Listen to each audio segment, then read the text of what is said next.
Por favor, doctora Águeda, doctor Cáceres, doctor Percy Maita.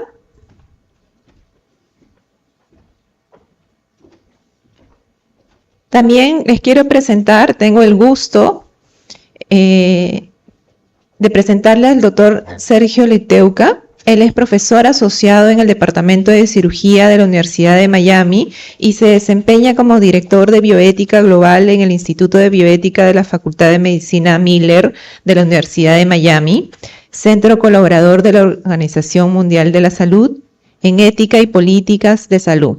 Actualmente, el doctor Liteuca es coinvestigador para la subvención NIH de Capacitación en Ética de la Investigación en América Latina, RETAMA. Lo recibimos con un aplauso.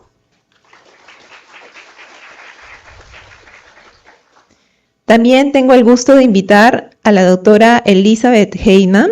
Ella es docente del programa de Ética en la Ciencia y la Medicina en los departamentos de Psiquiatría e Investigación Clínica Aplicada de la Universidad de Texas Southwestern, Dallas, Estados Unidos. Y también es investigadora principal del proyecto RETAMA. La recibimos con un aplauso.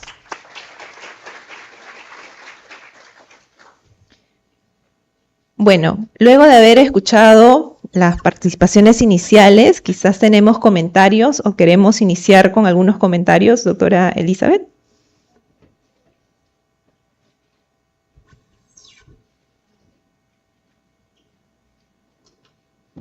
Está bien. Buenos días a todos. Estoy aquí pensando en mi universidad, que es mucho más grande que cualquiera de las universidades en Perú que descubrieron. Yo descubrí hoy mucha información sobre lo que pasa aquí con las oficinas de integridad científica. Nosotros en la Universidad de Texas Southwestern en Dallas tenemos 4 facultades: medicina, salud pública, biociencias y también una facultad de profesionalismo en salud, que tenemos más de 700 millones de dólares de subvenciones en investigación y más de 3,000 investigadores y docentes en la universidad. Nosotros no tenemos, digamos, oficina de integridad científica, tenemos oficiales de tiempo parcial que trabajan en un sistema de administración de recibir alegatos, y nosotros decimos alegato y no denuncia, que es algo que podemos discutir un poco después. Ellos están encargados de recibir alegatos, de investigar alegatos y sancionar los casos de culpabilidad para la mala conducta científica.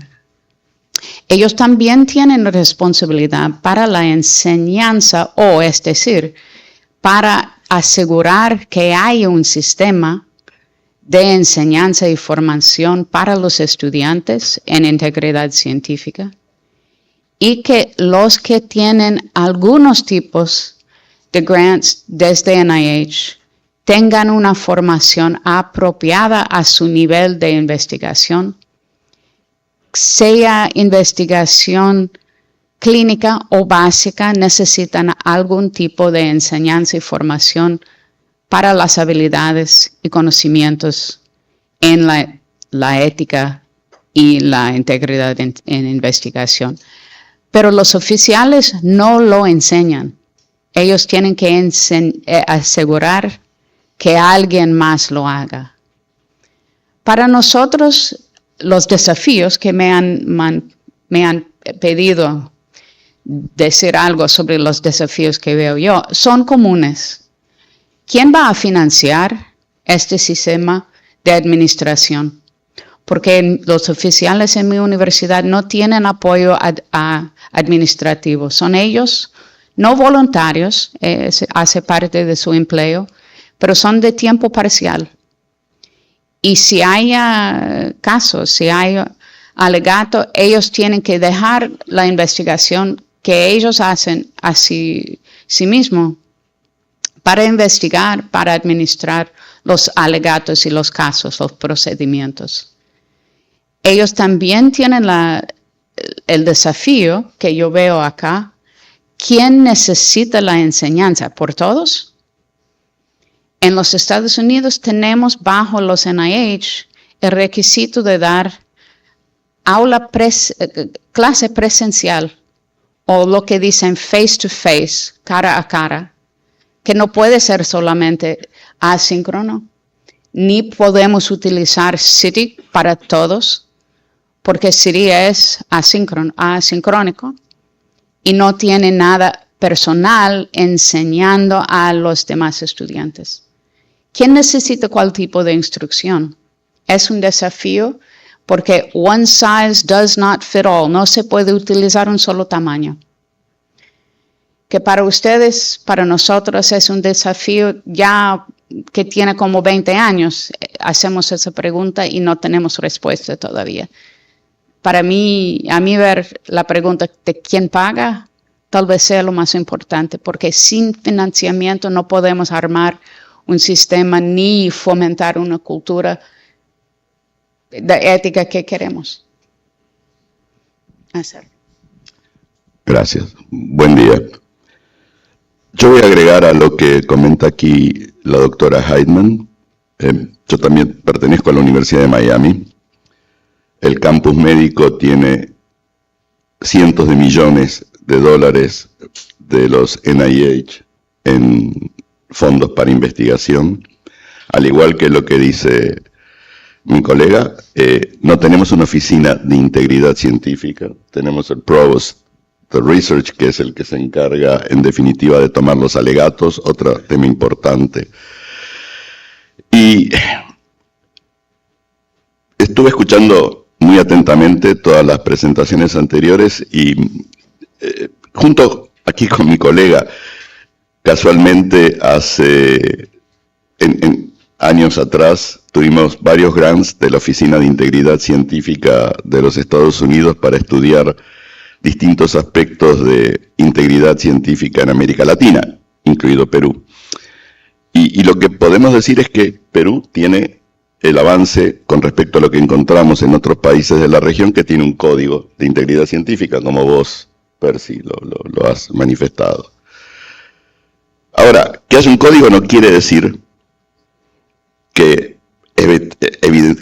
eventualmente el problema esté solucionado. El código es el principio, es la posibilidad de tener definiciones, es la posibilidad de tener mecanismos de acción para trabajar con los alegatos o denuncias. A mí me encantaría poder decirles que mi universidad o la universidad de Liz o alguna universidad que yo conozco ha solucionado el tema de integridad científica y que tiene todo resuelto y que realmente es todo es transparente, pero no es así. Por supuesto, tanto en Europa como en Estados Unidos hay tal vez un proceso mayor, pero también si ustedes miran el tema de las retractaciones, evidentemente hay muchos incentivos perversos para la mala conducta científica, o para... Ni siquiera la definición en inglés es similar, porque hablamos de mala conducta, pero en inglés es research misconduct, que es una desviación de la conducta. Y también hay zonas grises, las prácticas cuestionables, en donde no hay una claridad con respecto a cuál es la definición exacta. Ahora bien, en un mundo ideal hay un ecosistema de integridad, y este ecosistema no depende solamente de la universidad. ¿Cuál es el ecosistema? El ecosistema tiene que ver primero con la acción de los financiadores. Cómo los financiadores prestan atención a el uso que se hace de los recursos que dan para la investigación. Las universidades tienen su parte, porque cualquier alegato de mala conducta que trasciende es un baldón para la universidad. Y no nos engañemos, hay muchas veces en donde las universidades, por lo menos, no hablo de aquí de Perú, yo no conozco, los conocen mucho mejor los colegas aquí, pero en Estados Unidos hay muchos ejemplos en donde las mismas universidades a veces tratan de ocultar problemas, porque el problema es serio. Tengo que aclarar que la Oficina de Integridad Científica no investiga, investiga la universidad. La Oficina de Integridad Científica es la que tiene, digamos, el contralor o eventualmente presenta sanciones. Otro aspecto que es importante en este ecosistema son los editores. Vos hablabas del tema de revistas, paper mills. Otro aspecto importante son los incentivos perversos, como decía antes.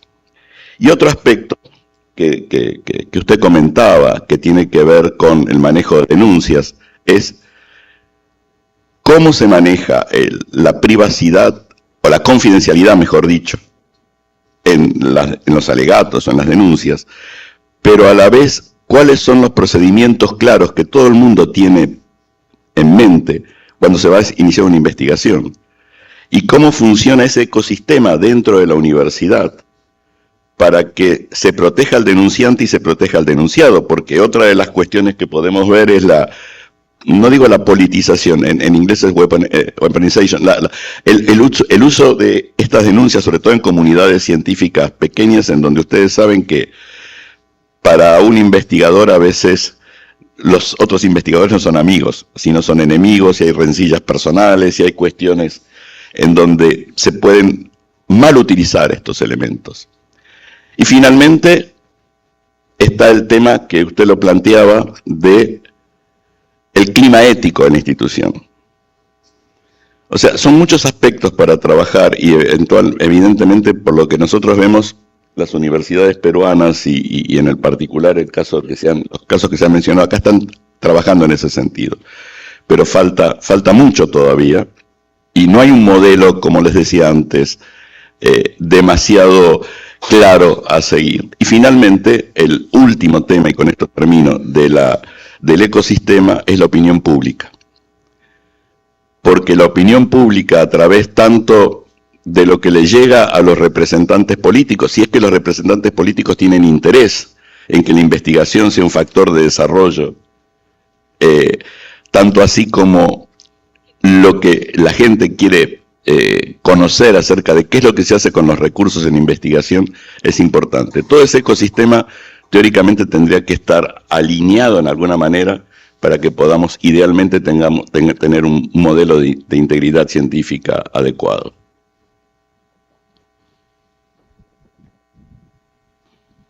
Muy bien, muy interesante. Realmente vemos que para poder promover la integridad científica se requiere la participación de diferentes aristas, de diferentes actores que complementen este ecosistema y que pueda también garantizar que se siga conduciendo los estudios de una manera íntegra y adecuada. Entonces nos planteamos la pregunta de si realmente son necesarias las oficinas de integridad científica en el Perú. Si bien ha sido una solicitud o está dentro de la normativa de CONCITEC, le preguntaría a nuestros colegas peruanos, ¿es necesaria una oficina de integridad científica para poder promover la integridad científica, para poder prevenir los alegatos de mala conducta científica? Hay un micrófono por ahí.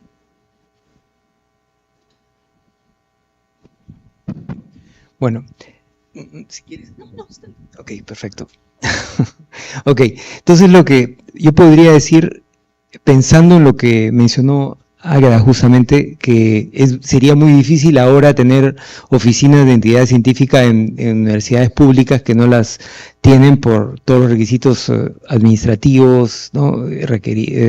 Establecidos, ¿no? Yo diría que donde no las hay, pues puede generarse una oficina externa, oficinas externas que puedan, ¿no? O sea, de repente CONCITEC debería tener algunas u otra instancia, de modo que se pueda hacer ese tipo de reporte. O, bueno, en teoría tiene que tener una, digamos, que cumpla un papel oficial dentro, que es justamente, Percy decía que no se tiene todavía. Entonces, yo creo que tiene que haber, si es que no hay dentro de la universidad, tiene que haber una. Ahora, es curioso que haya tanta dificultad para alguna gente para entender el concepto de integridad científica, porque se capta lo de ética, o sea, y para mucha gente esta falta de claridad sobre qué cosa es ética, en realidad estamos hablando de ética. Una cosa es ética de la investigación, la otra cosa es ética de la conducta del investigador, lo que es la integridad científica, ¿no? Y digamos, esto diferencia claramente las funciones en cuanto a ética, los comités de ética de investigación y comités de integridad científica, que pueden desarrollar la misma tarea, sí, claro, pero siempre y cuando estén bien diferenciadas y se cumplan ambas, ¿no? Porque de eso se trata, de que se den. Ahora, y hay muchos retos, y aprovecho un poco para... creo que es algo que mencionó Percy que me parece importante, que no todas las disciplinas tienen las mismas, o sea, aceptan las mismas prácticas o recusan las mismas prácticas, ¿no? Por ejemplo, la múltiple autoría es muy común en la investigación biomédica, pero es muy mal vista en la investigación social, ¿no? Porque se piensa que o sea, es completamente otra cosa, ¿no? Entonces, eso, por ejemplo, tiene que aplicarse de una manera que sea justa para las distintas carreras, ¿no? Entonces, ese es un punto clave. Y finalmente, creo que es muy importante el tema de los incentivos, de reconocer los incentivos perversos y ver, o sea, cómo esto puede evitarse, porque si se da todo este tema de un conjunto de prácticas de mala conducta de investigación, tiene que ver con que hay incentivos que hacen que la gente, ¿no? Incurra en ello, ¿no? Y tiene que ver con que, digamos, hay una contabilización muy superficial del éxito de la persona a partir del número de artículos. Entonces, eso tiene que mejorar sustancialmente para que no baste con simplemente falsear autorías, comprar y vender, ¿no? Porque si seguimos con una forma de medir la productividad, ¿no? Y el aporte de manera tan superficial, cuantitativa, al final siempre va a haber digamos, un acicate para que esto continúe, ¿no? Yo no creo que sea obligatorio tener una oficina de integridad científica para que la institución desarrolle una cultura de integridad científica. Sobre todo por lo que comentábamos. Uno, tamaño de institución. Tenemos universidades muy pequeñas en el país, inclusive las 30 nuevas que acaban de crear por ley. Y tenemos 20 universidades en comisión reorganizadora que no llegan ni a 1.500 alumnos, donde ponerlo en una ley es destinarlo al fracaso porque no tienen el volumen de personas ni investigando y mucho menos con las competencias para poder hacer ni ética en investigación y menos integridad científica. Entonces, pensar que cada universidad o instituto tiene que tener una oficina de integridad científica es un utópico. Evidentemente, universidades que tienen una mayor producción sí tienen, pero va por lo mismo. No sé si es el nombre oficina, pero sí la función. Entonces, la pregunta es, ¿quién asume la función?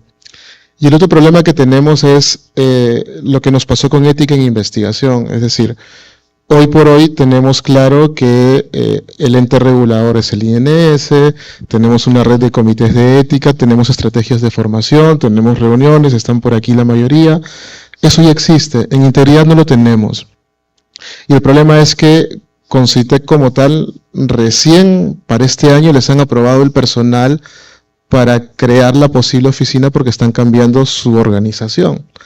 Entonces, lo que dijo Ávila fue súper oportuno. Si el CONCITEC no lo tiene, menos las universidades públicas.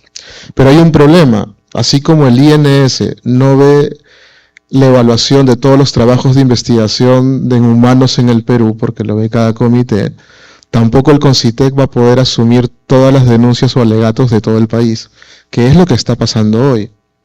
Y otro problema que también está pasando, sobre todo en instituciones pequeñas, donde son muy pocos los que investigan, y estamos viendo varios casos de malas prácticas en esos pocos que investigan. Si son los únicos que en teoría saben de investigación, ¿quiénes van a hacer esa evaluación? O cuando están involucradas autoridades, rectores, vicerrectores de investigación, ¿quién maneja el caso si son instituciones pequeñas? Entonces, allí sí hay ciertos retos.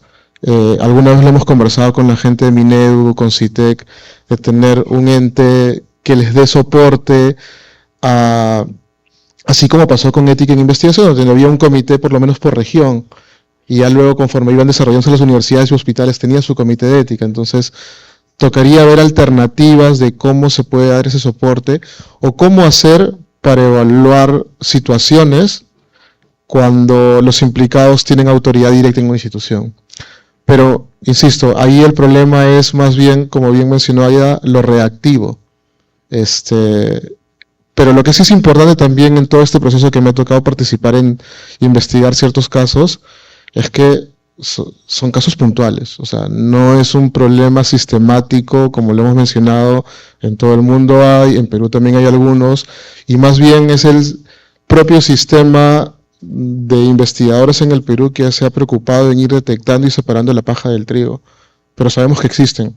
Se ha ayudado a que haya cierta normativa, no es la perfecta como ninguna de las que existen, pero lo importante es que como comunidad hemos identificado que hay problemas y lo que nos toca hacer es ver cómo evitar que esto vuelva a suceder, pero lo más importante es la parte preventiva y de formación. Creo que ese es el punto clave. Evidentemente, normar y vigilar y posibilidad de sancionar, pero lo más importante es formar, porque si todos hacemos lo que debemos hacer porque es lo natural y no podemos hablar de investigación sin honestidad ni credibilidad, entonces debería ser natural que alguien que quiere desarrollar investigación tenga claro que hay que hacer las cosas bien, porque si no me creen en lo que hago y no tengo la posibilidad de demostrar la replicabilidad y la transparencia de lo que hago, entonces no soy investigador. Y eso pasa por formación. Entonces sí saludo la posibilidad de la maestría porque lo que nos falta, y esto lo he visto en la institución cuando hemos querido buscar personal para el equipo, ¿cómo evalúo a alguien con competencias en integridad si no hay ni certificados de integridad más allá de un sitio u uno otro más? Entonces es más de la práctica y de los valores de la persona que vas a desarrollar en el camino, porque no tenemos cómo certificar quién tiene las competencias para hacer estas funciones. De igual manera, en la preparación de la exposición me preocupé de conversar con vicerrectores de investigación de universidades nacionales sobre la problemática que enfrentarían para desarrollar, implementar estas unidades o oficinas de integridad científica, ¿no? Y el problema no solo es burocrático, no solo es ponerle la oficina o darles el presupuesto o ubicarlos en un organigrama, la parte estructural del asunto, sino quién va a dirigir ello, con qué políticas, con qué reglamentos, con qué protecciones de las personas que van a trabajar ahí, cómo se va a llevar un debido proceso frente a un alegato, una denuncia, cuáles podrían ser las sanciones, etcétera, o simplemente con qué presupuesto podría iniciarse una campaña educativa masiva a la comunidad científica, ¿no? Entonces, creo que se nos ha dado una orden de crear una oficina de integridad científica en todas las universidades, pero no se ha preocupado el cómo vamos a implementarla, ¿no? Entonces creo que es necesario que empecemos de a pocos. Yo les comentaba la experiencia de mi universidad, no es que el Comité de Ética de Investigación ha asumido el rol de la oficina, sino que se ha creado una comisión ad hoc con algunos miembros para el tema de la investigación de casos y ver quizás la implementación de políticas. Que como dice Percy y como dice Carlos, ha sido muy difícil, ¿no? Porque vemos que las personas que podríamos investigar siempre van a la autodefensa en primer lugar y luego al ataque. Y no hay manera de probar efectivamente ningún caso, porque si está ahí hasta un voucher, indican que es por el pago de una PC, por el pago de una traducción, de un análisis estadístico. Entonces, más bien sentimos que las personas que podríamos estar involucrados en estas investigaciones, en estas indagaciones, preocupadas del debido proceso, etcétera, más bien vamos a enfrentar a la larga problemas administrativos, etcétera, ¿no? Entonces, creo que las personas, las autoridades se ponen a pensar sobre el desarrollo de estos espacios, primero de diálogo y luego de desarrollo de políticas, integridad científica, tienen que ver todos estos bemoles, ¿no? Hacer evaluar hacia dónde queremos llevar a la universidad, ¿no? El tema educación, prevención puede ser transversal, ¿no? Tenemos en todo lo que es el área de biomédicas, por ejemplo, por SUNEDO la obligación de tener cursos de bioética, de ética. Entonces, analizar la incorporación transversal de temas de integridad científica en todas las carreras. Gracias. ¿Que quieren agregar algo más? Si no, para pasar a alguna pregunta del público, hay una por ahí. Por favor, si le acercan el micrófono.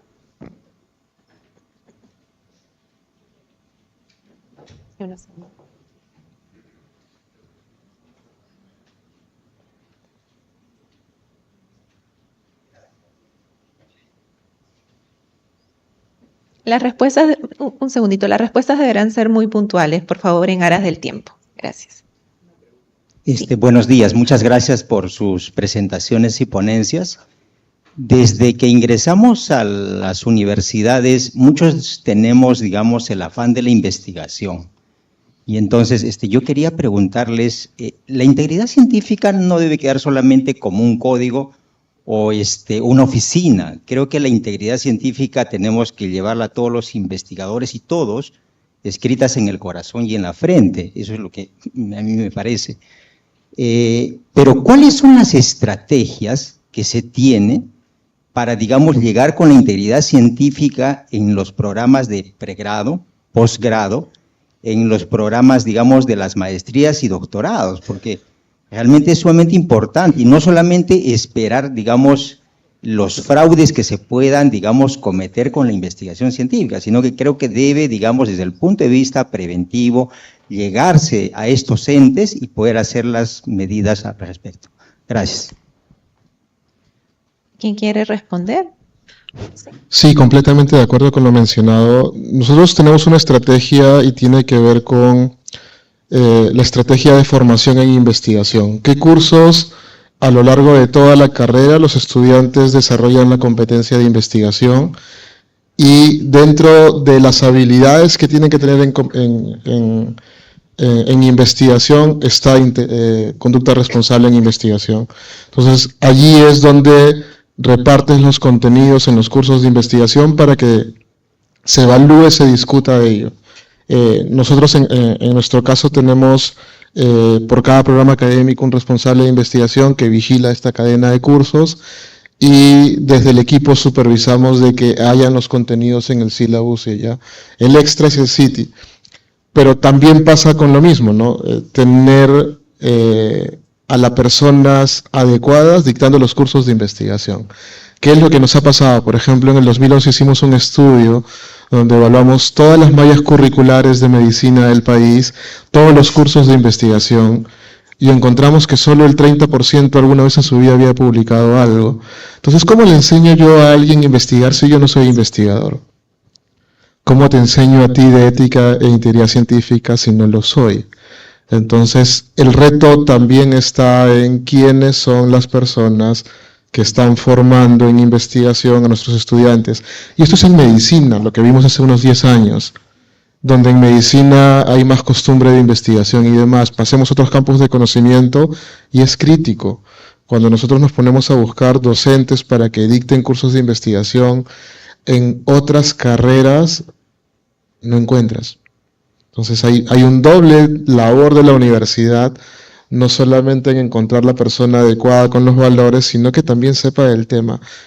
No es un problema en medicina ni en biomedicina, pero sí en otros campos de conocimiento. Muchas gracias. Tenemos 3 preguntas más, así que cada panelista va a responder una pregunta. Teníamos una segunda pregunta por aquí en la tercera línea.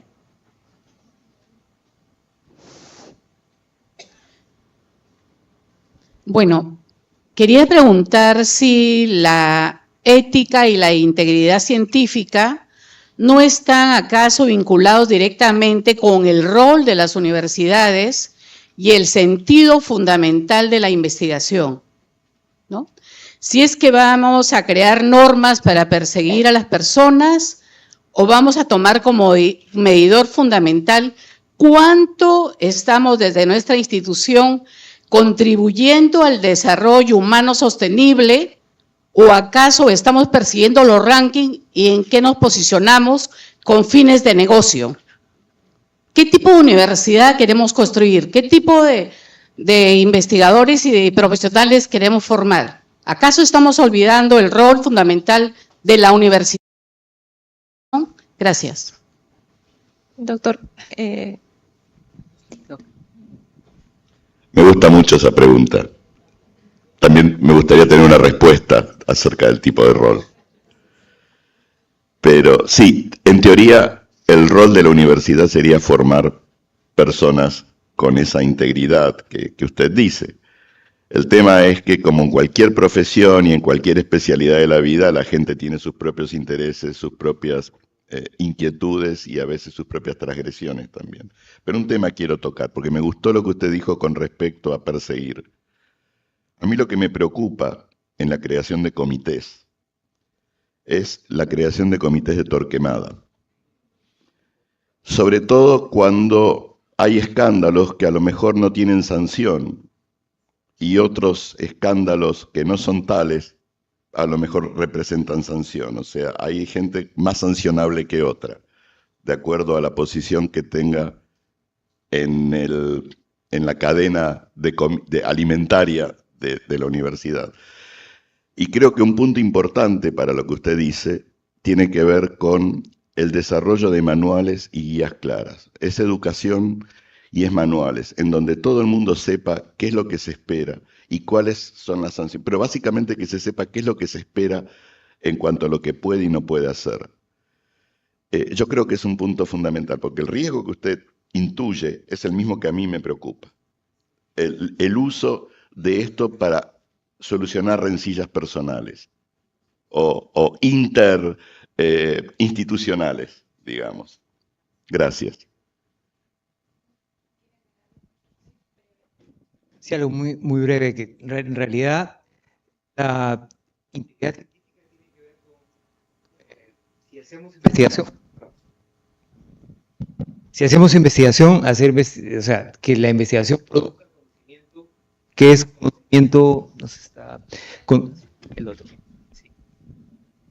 Si hacemos investigación, que la investigación produzca conocimiento, que es conocimiento real y no conocimiento inventado. O sea, básicamente la integridad científica tiene que ver con asegurar que estamos haciendo lo que en teoría hacemos, ¿no? Entonces, básicamente, producir conocimiento, generar un discurso sobre verdad, ¿no? Un discurso sobre la realidad, ¿es algo que se ajusta a los estándares o es algo que hemos hecho de alguna u otra manera por decir que hemos producido, ¿no? Entonces, básicamente, es un control de calidad, de que estamos haciendo lo que supuestamente estamos haciendo. Eso es la integridad científica. Estamos cumpliendo digamos, con los parámetros y los pasos que corresponden a generar, digamos, conocimiento como debía hacerse, ¿no? Algo relacionado con eso, no exactamente directamente, pero algo que me interesa mucho es que en los Estados Unidos, las universidades que tienen los programas más importantes, más visibles de la ética en integridad, son las propias universidades que han tenido escándalos tremendos, problemas de fraude enormes, y que la universidad reacciona, como dice Águeda, reaccione no para prevenir lo futuro, pero para limpiar lo que hicieron los demás antes. Y las lecciones que dan las universidades en su respuesta a los problemas es indicativa del problema de por qué tenemos universidades que enseñan y por qué, que todavía no tenemos buena respuesta a estas preguntas. muchas gracias. El doctor Llanos tenía una pregunta.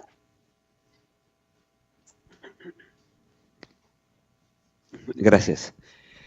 Yo creo que el problema de publicaciones espurias trasciende a las universidades. estamos queriendo corregir, por ejemplo, un problema de corrupción en nuestras sociedades, en donde un buen porcentaje hace prácticas corruptas, otro porcentaje importante lo tolera, y evidentemente va a llegar a nuestras universidades gente con formación corrupta.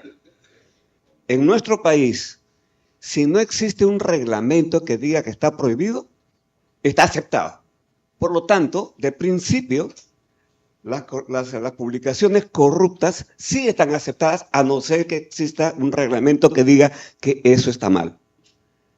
Entonces, en realidad, nuestra preocupación, yo estoy de acuerdo con todo lo que se ha vertido, pero no debemos concentrarnos ahí solamente, sino ir más atrás, ir con los colegios, en donde tenemos que cambiar el chip ético. O sea, el niño debe aprender que las conductas corruptas es malo, y no pretender corregir cuando ya, pues, ya tiene el chip de tolerancia, por lo menos. Gracias. Muchas gracias por su comentario, doctor. ¿Había una pregunta más? Sí, doctor. Ya en aras del tiempo estamos terminando. Falta aquí el doctor.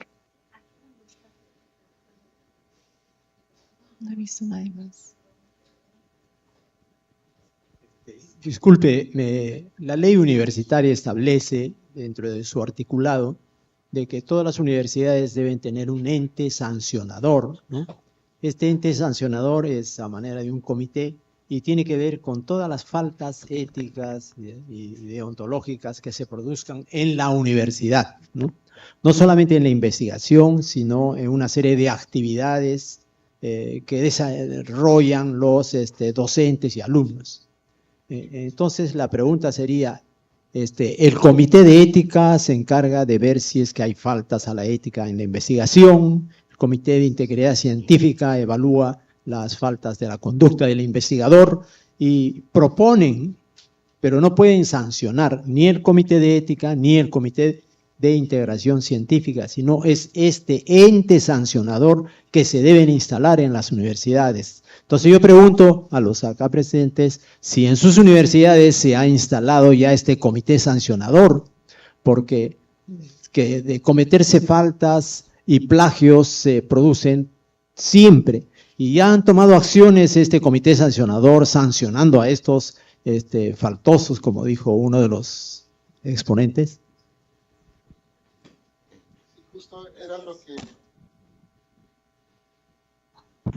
Justo era lo que mencionaba de compatibilización y comité de disciplina. Nosotros en la universidad tenemos el comité de disciplina que ve todo lo de estudiantes y el comité de disciplina docente de GDT que ve todo lo de académicos. Nosotros en el año 2001 pusimos en el reglamento del comité de disciplina que la compra de trabajos académicos, tesis y demás era sancionado antes de que salgan los escándalos similares. Pero ahí viene también el tema de especialidad y por eso les comentaba de que en lo que estamos viendo ahora en la compatibilización es que cuando llegan aspectos de mala conducta científica pueden llegar porque hay una denuncia o alegato, la oficina o el equipo de integridad científica lo detecta o viene por investigación directa al comité de disciplina. Y lo que estamos viendo ahorita es la articulación de justamente no hacer doble función, sino cómo derivamos el caso, si lo vemos directamente desde investigación, derivarlo al comité de disciplina, y cuando llega un caso del comité de disciplina, cómo nos consulta a nosotros como órgano consultivo especializado en el tema para poder hacer la indagación correcta del caso. Entonces, nosotros actualmente estamos en esa compatibilización normativa, porque pasa eso, como te digo, puede llegar un alegato directamente al comité de disciplina y ya saben que cuando es un tema vinculado con integridad tienen que consultar a investigación para ayudarlos en la tipificación o la evaluación del caso. Finalmente, para terminar. Sí, dos cosas y ya no quito más tiempo. Nosotros en Estados Unidos no tenemos comités sancionadores y no me gusta la palabra comité sancionador tampoco.